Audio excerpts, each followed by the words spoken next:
All in Sports Network. We love sports.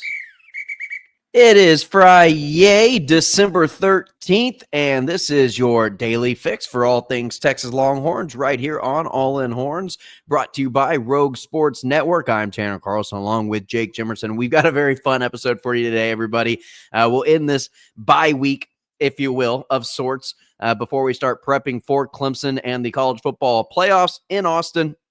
We're going to have some fun for you here for today. If you're looking at the title, you're probably thinking, what in the world is this episode all about? But yes, we are going to have a recast of Star Wars using Texas Longhorns players. Jake and I are just giant Star Wars nerds, have been since day one. Whenever I went to Jake's house for the first time when we were in 7th grade, I walked up the stairs, went into his room, and one of the first things I saw, aside from it being covered in burnt orange Longhorn gear, there was one R2-D2 cooler, toy box, whatever it was, in the corner, and he had a Darth Vader figurine next to it that was like, well, at the time, my size, which would have been like 3 feet tall, but still is. I still, and I remember thinking, Longhorns, Star Wars. This dude is going to be my best friend for life. And here we are, Jake. So, so we're going to have a Star Wars recast. We're going to go over an award that was won by one of our favorite players and longtime Longhorn player, Kelvin Banks, wins the Lombardi for best offensive lineman in the country.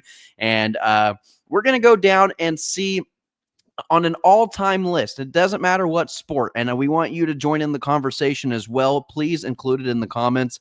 Texas swag.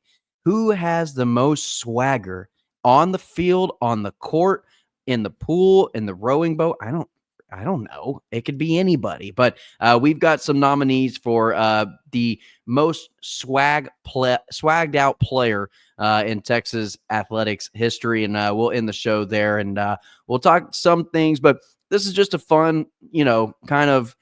Let's just not take things too seriously before we get ultra stressed out going into the college football playoffs. Yeah, I think the swagger conversation, some of our older crowd can chime in here and help out with some guys that us younger guys didn't see. Granted, we're getting older by the day, quite literally, but we're still on the younger side as far as some of those guys you can pull from the 90s and very early 2000s before Vince Young and 80s and so on. I bet there's some good guys that we won't have on our list, so throw them in the comments. Jake, I also think that we should probably go in and do a playoff prediction in this episode and throw in a who we think is going to win on that bracket and ultimately pick our national champions for this year. And now that's not to say as the week progresses, as news breaks, as this happens and that happens, we can change it. We can do another one if we want to. I mean, who knows? But we might stick with these. We may not, but we will do a playoff prediction as well. And then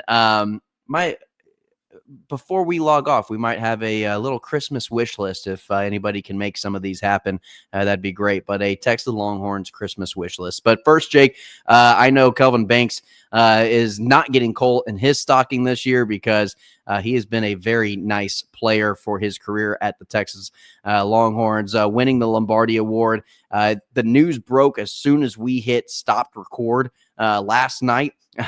Going into this episode for Thursday's episode. So you'll probably hear the news by now, but we hadn't gotten a chance to talk about it. So Kelvin Banks, rightfully so. Congratulations.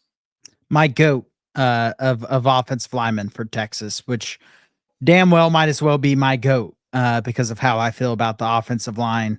Gooseby stepping in and playing as well as he has been incredible. And that's not normal to lose your star left tackle and have a guy fill in and be unnoticeable in a good way. But I hope people can still appreciate that that's just Trevor Gooseby really being really good. That's not maybe Kelvin Banks wasn't as dominant. No, he is as dominant as you think. He's more dominant than you think. Whatever level of dominant you think he is, multiply that by 2. Yeah. Because he has been that way since his freshman year. He shut down round 1 picks his first year on campus. And after having such a bad offensive line for a decade plus, Kelvin Banks was the anchor that started to build what this offensive line has become. I know they're still flawed at times. I know people are going to be skewed because they just had a terrible game against Georgia. This is still an offensive line that had a very good season, and Kelvin Banks is still the best left tackle in football. You can argue with a wall on that one, and the wall is Kelvin Banks because you're not getting past him. Absolutely not. And Jake, like you said, when Sark got on campus, and one of his first things that he said about recruiting, and then also when it was announced that Texas was going to the SEC, his whole philosophy was big humans. He got Kelvin Banks in, and that was one of the biggest humans that he got. When he came in as a freshman and was already bigger than the senior offensive linemen that were currently on the roster, that's when I knew there was a change afoot. There was something coming. There was something brewing, and us getting ready for the SEC. Go back and read some of those articles from Texas websites when all these freshmen came in, and they're like, holy crap, these guys look better than the seniors. Like this is just a new era coming in. Like these guys are huge. They look like NFL prospects already. And that's because they were. That's because Kelvin Banks, Jake, after his freshman year, you said Kelvin Banks is, and already like as a freshman, is a top 10 pick in the NFL draft. Yeah, really top 5, but because of the way the NFL draft works, sometimes tackle will slide some for no reason. But yeah, I have been on the Kelvin Banks fan club since basically game 2 of his career, where I was like, oh man, I really like Kelvin Banks, but he's about to get eaten up by Alabama and all these first round draft picks they have at edge.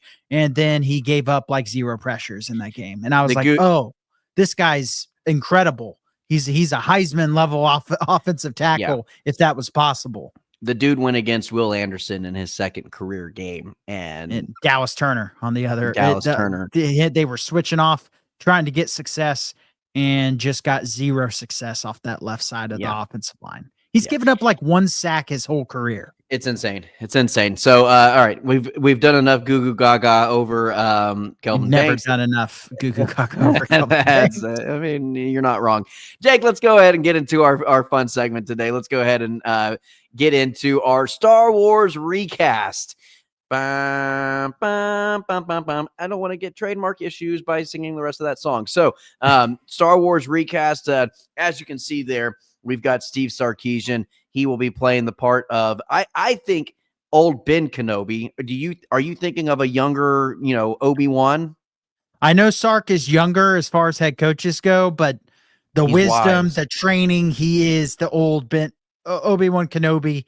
And we could get probably very far. People will be hitting X that aren't big on the browser, that aren't big Star Wars fans, with how deep we could get into how this could play into, was he young when he took over leading Quinn Ewers? And then now Luke Skywalker and Arch Manning, he's going to train more of the correct way, learn from some of the mistakes the first time that he made the first time around with Anakin, which is Quinn Ewers. Yes, it just all makes sense. Like with I think with, you have Anakin compared to Darth Vader, you get the light side, the dark side, the good, the bad. You kind of get that with Quinn. You get the good, you get the bad, and then you have he's a little reckless at times. Anakin seems to be, he kind of just on a whim out of nowhere will just, do whatever he wants and not follow the instruction set before him from his master and Obi-Wan and Steve Sarkisian. And then you'll have, the saving grace. You'll have a new hope with Arch Manning coming in as Luke Skywalker. Yeah, just hopefully we don't get a sequel trilogy. If anyone is interested, we have a whole list of these, by the way. This is not the only recast of guys that we have. We have other characters. As we scroll down and we announce these, you'll notice that episodes 7 through 9 were not included. Yeah, and there's a reason. There's a reason for that. I'll just put it that way. we don't want to get too far into that. No, we could do about a 2-hour podcast about what Star Wars we like, what Star Wars we don't like. Because there's Jake, more than just the movies. We like the books. We like certain shows. We hate Clone certain Wars. other Clone shows. Wars is one of my favorite Star Wars. It's an animated show, and so yeah, the Bad Batch was incredible as well. There's Star Wars Rebels, all the animated shows. Jake and I have a shared library on Audible of Star Wars novels that we've gone through and that we discuss on. We could honestly have a YouTube channel dedicated to Star Wars if we really wanted to, and I feel like we would almost have just as much knowledge on that than we do on the Texas Longhorns. But Jake, what are some other recasts? Who are some other guys that stand out to you that could be in the world of Star Wars? Yeah, I mean, I'm going to list two. We have a list here, but two that I really liked that I came up with were Makuba as Boba Fett, the bounty hunter, especially with the two big hits. That's a great nickname, the bounty hunter. Had. Yeah, I mean, you could call Makuba the bounty hunter with how he's hunted players down out there. Yeah. Yeah, I would say headhunter, but he is avoid forcible contact to the head because he hasn't gotten targeting. You're not going to get me on that one, Aggies.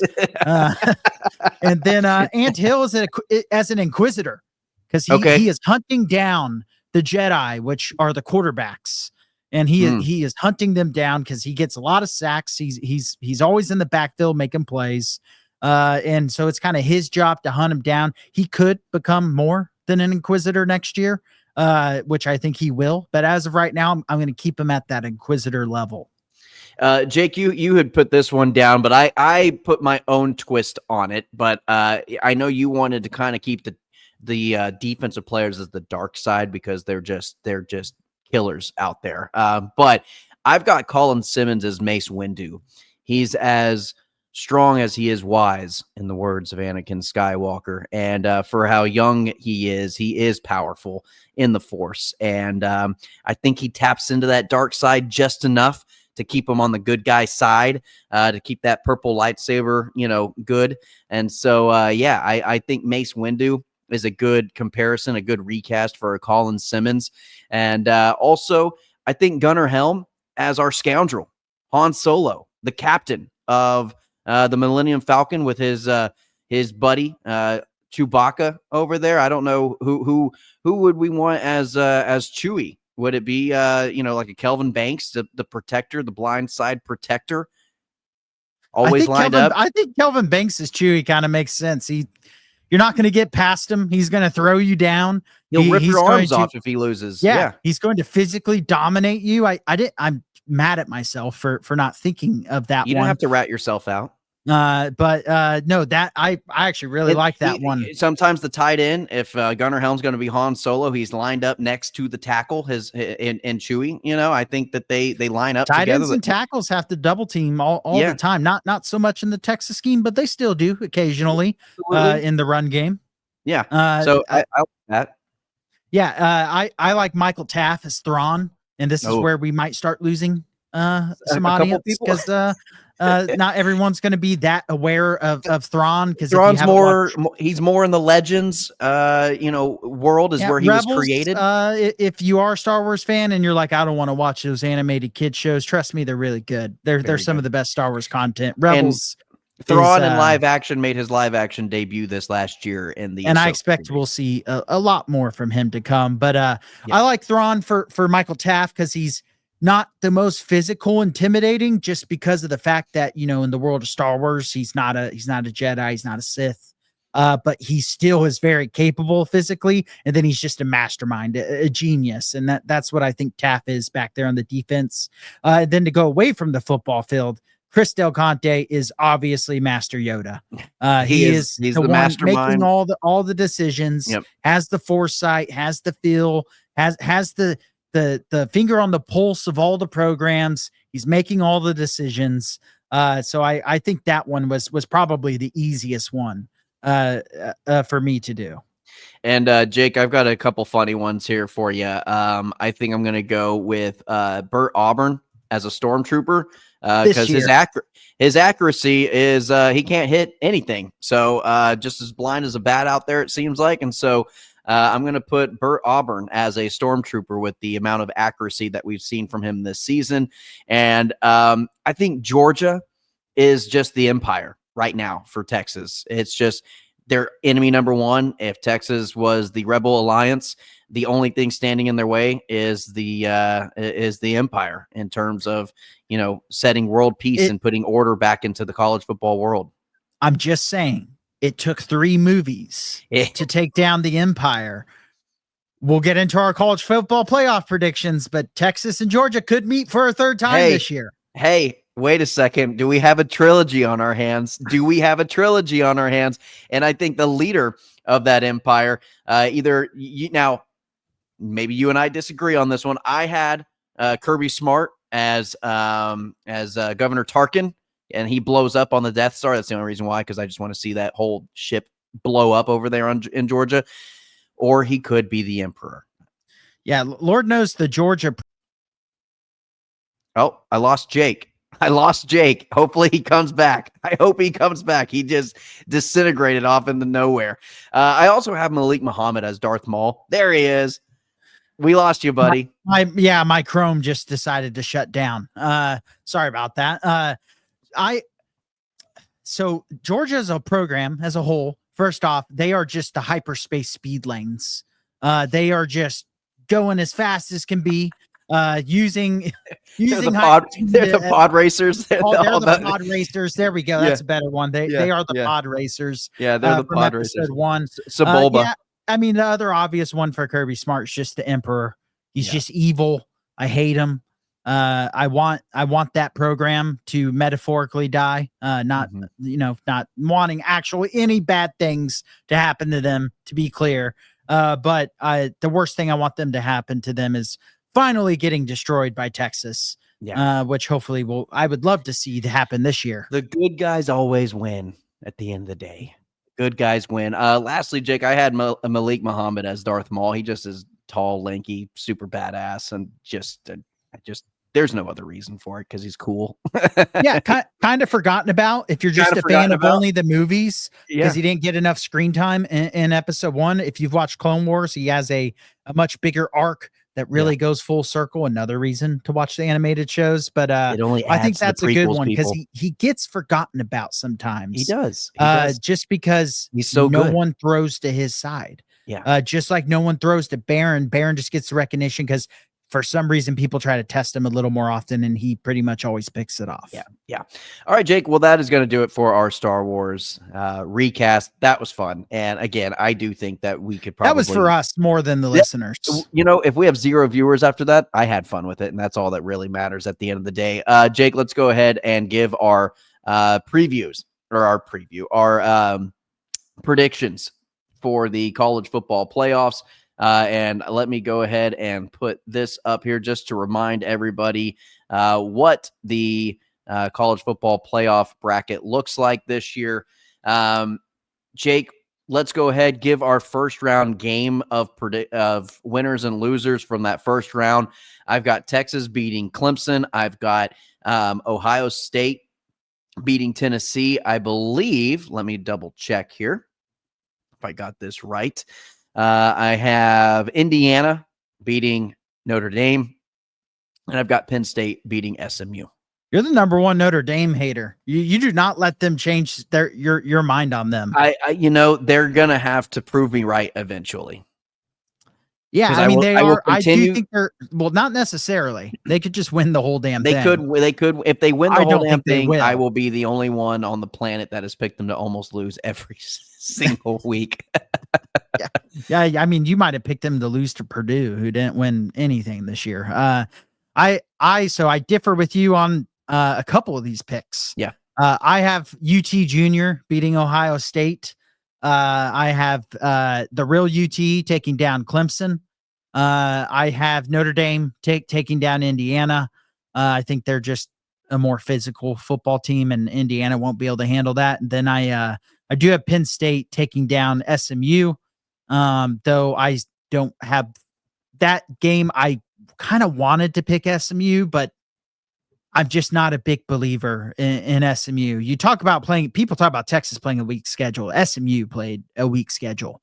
And the two best teams they played, they lost to in BYU and in Clemson. It's also going to be a whiteout at noon. It'll be a whiteout, though, and it's probably going to be about 15 degrees in Pennsylvania. Ohio State should have been at noon. That's such a missed opportunity by the scheduling, just to really piss those fans off. Yeah, just how fun would it have been to have Ohio State at noon again, just to end up just one last time before the season's over. All right, Jake, in the semifinal rounds or quarterfinal rounds, I beg your pardon. Yeah, that throws me off because the bye. Yeah, it feels like the start should be the quarters, but it's not. So I have Oregon taking down Tennessee. I have Texas taking down Arizona State. That's the side of the bracket I feel most confident in. I feel like the other side is where crazy stuff can happen. Agreed. I have Georgia taking down Notre Dame. I will say I contemplated it. I considered picking Notre Dame to beat Georgia, just because Georgia gets superpowers against Texas. Well, Carson Beck is out for the year. He's not coming back. They're gonna have to make this run. That might be good for them with Stockton. And yes, that's where my hesitation is because I'm like, well, that might just be a good thing. they played their best half of football against Texas on the offensive end came with Beck not in the game. I'll just put it that way. And then I really wanted to pick Boise State to beat Penn State. I just couldn't bring myself to do it. I just think Boise State is too one-dimensional. Penn State's physical enough up front to stop that. And I just don't see Boise State beating them on the arm of their quarterback. So I did take Penn State to beat Boise State and be the most fraudulent semifinal team in the history of the college football playoffs. So I've got Oregon beating Ohio State a second time in the quarterfinals and advancing to the semifinals. I've got Texas in an easier game against Arizona State than against Clemson, going and facing Oregon in that semifinal game.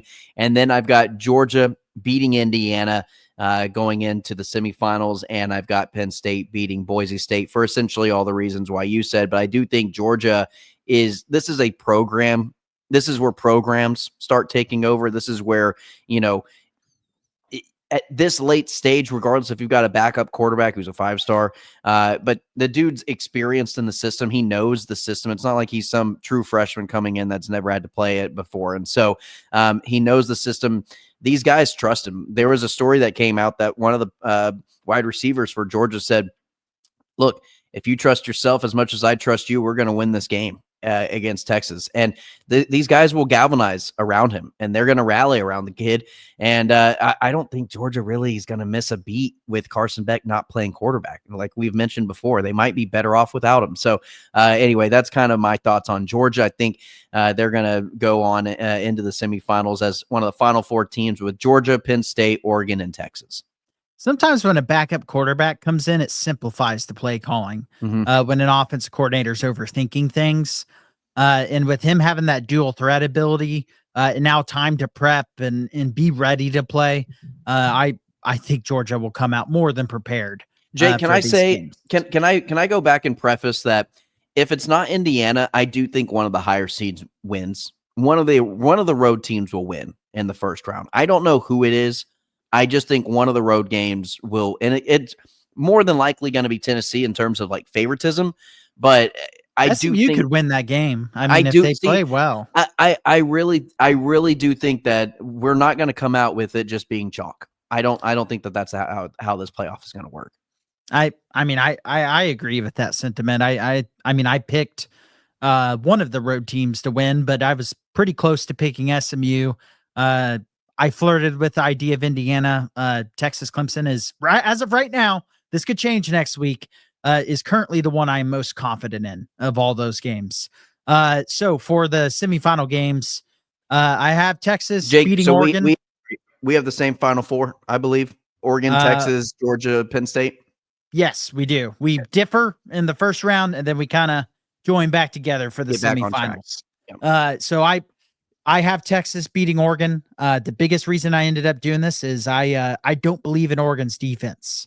They have played the 2 best teams they've played in Ohio State and Penn State. Their defense has not been good in either of those games. And I think Texas's defense will continue to be a strength for this team. But that is a game I flip a coin as far as I'm concerned. And then coming out the other end, let's do the trilogy. I got Georgia, Texas in the national championship for a third time. Do you want me to go ahead and pick my winner? Or, yeah. And I have Georgia winning the Womp, game. womp, womp.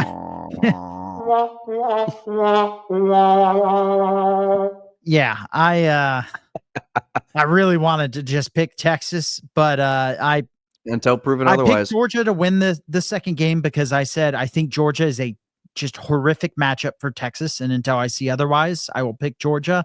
I'm sticking with my guns on that. Until I see otherwise, I still think Georgia is just a horrific matchup for Texas. College football is about matchups more than any other level of football I can think of.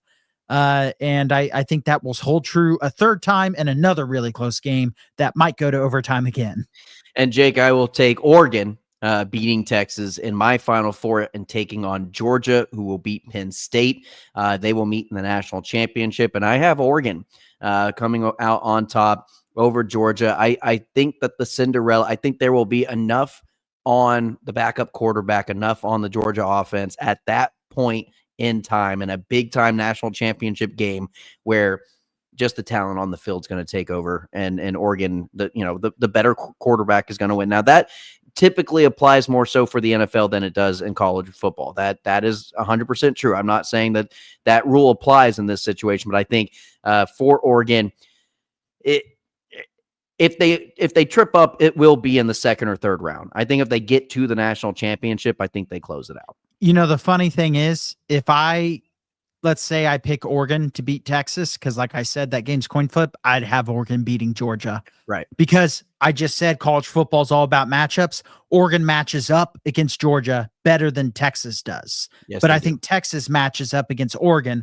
better than Georgia does. And it's strange how that happens, but it's true. It's 100% true. In college football, look at the SEC this year with Ole Miss beating Georgia, Alabama beating, I mean, just the mess that was the SEC, the top teams in the SEC, other than Texas and kind of Georgia, who still lost to Bama. It was a mess. And so I think that just proves true. Matchups in college football matter more than who the best quarterback is a lot of the time, like you were mentioning. For sure.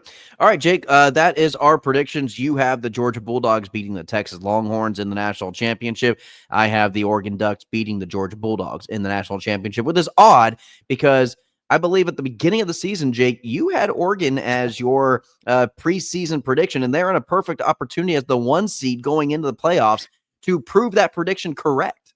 They are not in a perfect opportunity. They got screwed as the 1 seed. Because even facts. if that's facts. That's facts. I mean, you're talking about having to go through Ohio State or Tennessee, what most people would say is going to be Texas, and then against Georgia, whoever comes out of that side, and they're the 1 seed. Whereas, a Penn State, a Boise State, all these other teams have way easier road. Texas has an easier road. They do. It just amazes me how bad this format turned out to be. I'm still happy we got the expanded playoff.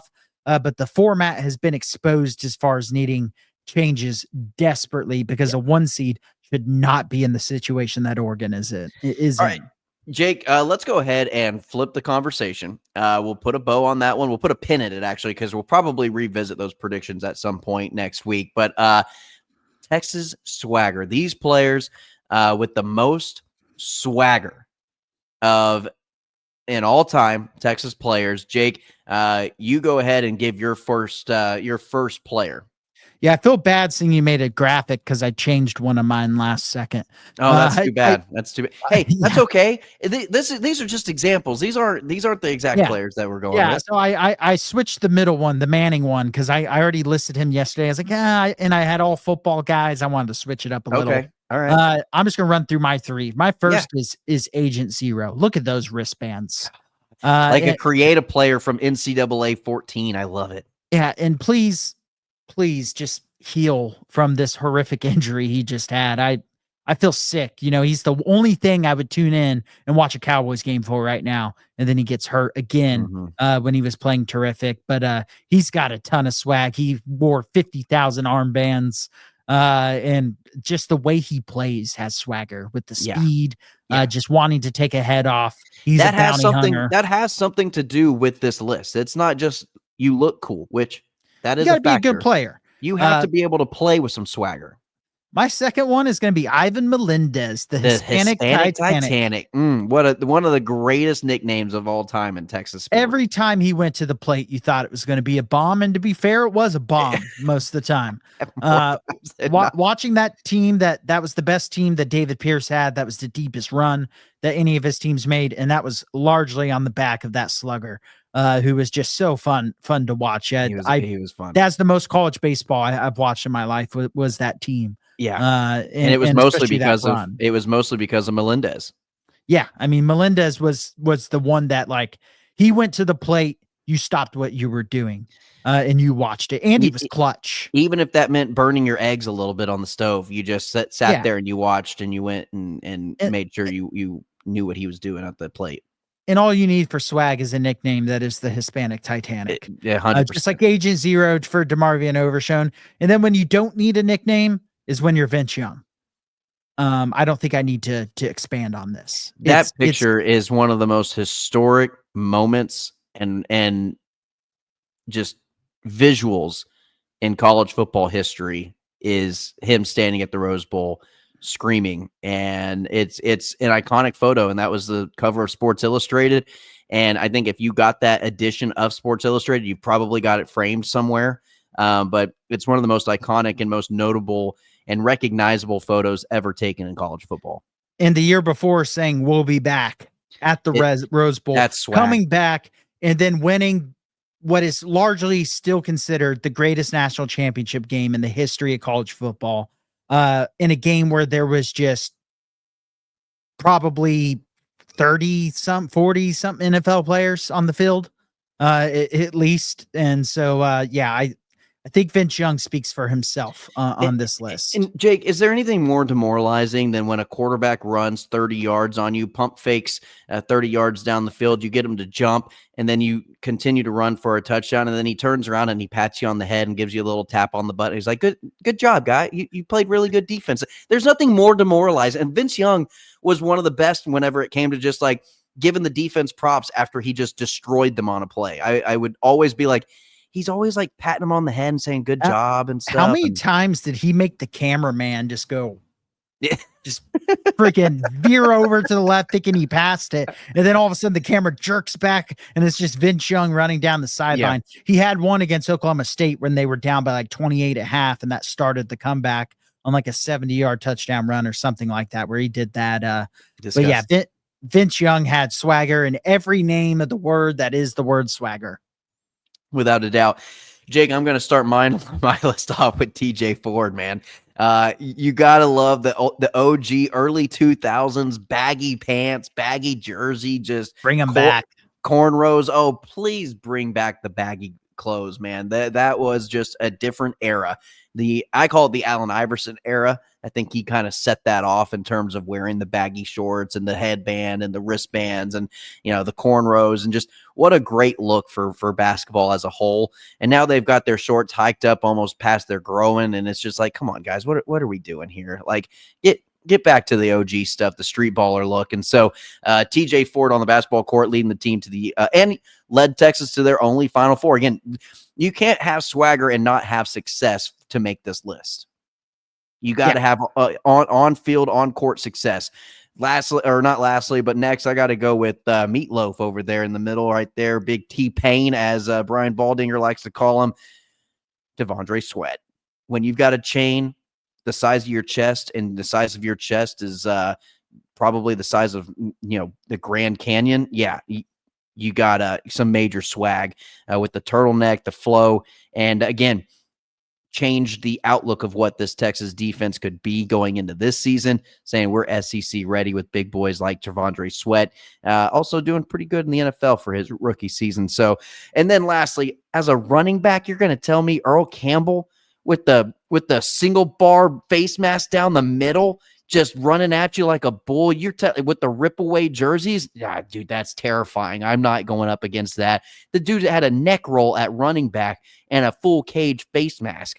yeah, that's some swagger that I don't want to come in contact with. He's one I wish, we talk about players that you wish you could have seen play. Yeah. Just play in general, and then in their prime, of course. Earl Campbell is, if not number one, damn near it, as far as guys One of that I wish my, I got to see. Jake, there might be a time where, and we're about to make our Christmas wish list as well. I've got a employer of mine in the radio business that is actually pretty decent friends with Earl Campbell. I'm curious if there's a connection, if there's some sort of that we couldn't get him on the show. Now, that's just me spitballing on air with no proof or no evidence that I could actually get him on air with us. But just saying, it's that time of the year. You gotta have some wishes. It's a wonderful life we live, Jake. And so if anybody has any additions that they want to make to our swag list or our Star Wars list, or tell us that our predictions for the college football playoffs are stupid, let us know in the comments. Let us know if we missed out on any. Give your most swagged out players some of your favorites that you remember watching, whether we missed some from the 80s and 70s that we didn't catch or anything like that, other sports that we didn't catch on to that we may have forgotten about or skipped over. Jake, who was I always forget his name, the big man for college basketball. He was around the Kevin Durant era, DJ Augustine. He was right after them. Big dude. Gosh, I always forget his name. Not LaMarcus Aldridge. No. I'm talking like big, like hefty. Cameron Ridley. He was a little while after that. Okay, yeah, but Cam Ridley, dude, that guy, he had some swag. I liked that. Was one of my favorites for a while, and making tournament runs with Cam Ridley. That's right. I always forgot his name for whatever reason. No, he's one of those guys who he actually truly got better every year too. And first it was a meme, but then by the end of his career, you actually truly enjoyed watching him play. Yeah, he's his actually footwork got really good, and it was wild because he was still just as big. He was a bigger Zach Randolph. Yeah. It was a bigger, less lean Zach Randolph for sure. All right, Jake. Christmas wish list. We'll end the show off with that. There's a couple of them on here that we can go through a couple of them. But what are some things that you want to see on your Christmas wish list? Yeah, so I tried to stay away from just saying national championship in football. I think that's just obvious. Sure. But for me, and I'm going to cut some of mine off. I've listed several. So I'm going to go with football being aggressive in the portal, going all in, if you will, but really actually all in around Arch Manning, because I've already said I think 2026 will be a year that I'll favor Texas to win a national title. They could make 2025 a year where they could still have a chance to win a national title, but it's going to require being very aggressive in the portal and probably spending a lot of money in today's era. Second, Chris Del Conte, come on our podcast, even if it's just 5-10 minutes. Hey, man. I'd love to talk to you. I've been a huge fan of yours. You've responded to some of my tweets. The moment Chris Del Conte made it to where you could sell alcohol at DKR, I was a big fan. He made, a lot of people will go, DKR is not a good place to play a game. And it's because they haven't been to a game in DKR for over a decade. And I agree. Back then, it was a country club environment. It was boring. It was not loud. Even when Texas was bad under Tom Herman, when I went there for the game against USC early on in his tenure, and this was even before Bevo Boulevard really got bigger and they had Longhorn city limits and all that stuff. It was a completely different environment. They brought in a DJ, upgraded the speakers, weren't doing commercials during breaks. They were playing music, getting the student section going. He has made DKR truly a home field advantage for the Longhorns. And what he's done in terms of the additions to the stadium and getting the Moody Center up and going and getting away from Frank Irwin. Yeah, and getting volleyball and basketball a new home and just everything that he's done. Top baseball coach, just top notch. And so, CDC, you have an unlimited reservation on this show anytime you want to come on. You're 1,000 even times if just welcome. 5 to 10 minutes. We could just have a short list of questions to pass on to you. But and then my third one, and this is targeted. I want Michael Taft to return to Texas. Tag him in this episode, throw it at him. But my Christmas wish is for Michael Taft to play one more season as a Texas Longhorn, because A, I think they need him at that safety position for next year, and B, he's just been so much fun to watch throughout his career as an underdog and then becoming into one of the best players in the country and a guy that will play on Sundays, whether he go this year or next year. Jake, on my Christmas wish list, I obviously have Texas to win against Clemson. That will come up a little bit before Christmas, but I do want Texas to beat Clemson and, obviously continue going to a national championship, as we had already mentioned. But can we just have current and former Texas players have indestructible knee ligaments? Like, can we just – I feel so bad for Jonathan Brooks, man. DeMarvion Overshawn, like – can we just have indestructible ligaments in these players' knees? I don't want to. Baxter, Christian CJ, Clark. I just don't want to see it anymore. So I feel, especially Jonathan Brooks and Demo, I feel just coming off the injuries. Jonathan Brooks being non-contact on the same knee. It's just it's sickening. It sucks. And at that point, they're not career-ending injuries, but they are career-altering, and they could still be great players and come back from it. If anyone can come back from it, it's those guys. But it's going to be a long track. We might not even see. We're probably not going to see Overshown play until 2026. And as someone who's unfortunately a Cowboys fan, that just double sucks. Because he was one of the lone bright spots even this season, and I think even going into next season would have been as well. So, Jake, and lastly, this podcast to reach 1,000 subs. All right, guys, let's make it work. Like, share, subscribe to the content. We love each and every single person that keeps coming back. We get views. People are loving this content that we're putting out. If there's anything that you want to see us do more of, if you want more of our personal lives thrown in, if you want, if a suggestion here and there, we're going to work to make it work out. And we want this show to be based on what the fans want to see from us. And so we love giving you the content. We want to continue giving that content. It costs you nothing but time. You don't have to spend a dime on subscribing or keeping up with this podcast, because we're doing it for free for you, and we absolutely love doing it. We don't want anything else to change about that. So like, share, subscribe. We drop these episodes Tuesday through Friday at noon. This Saturday, we typically have a immediate reaction show following the Texas Longhorn game. They do not play this Saturday, and so stay tuned for tomorrow's episode, because we're going to have our best bowl bets coming up for you. It'll be a quick episode, 15-20 minutes tops, and we'll let you get on with your weekend and enjoy some time with your family. But don't forget to get your daily fix for all things Texas Longhorns right here on All In Horns. I'm Tanner Carlson. That's Jake Jimerson right here on All In Horns, brought to you by Rogue Sports Network. Welcome. All in Sports Network. We love sports.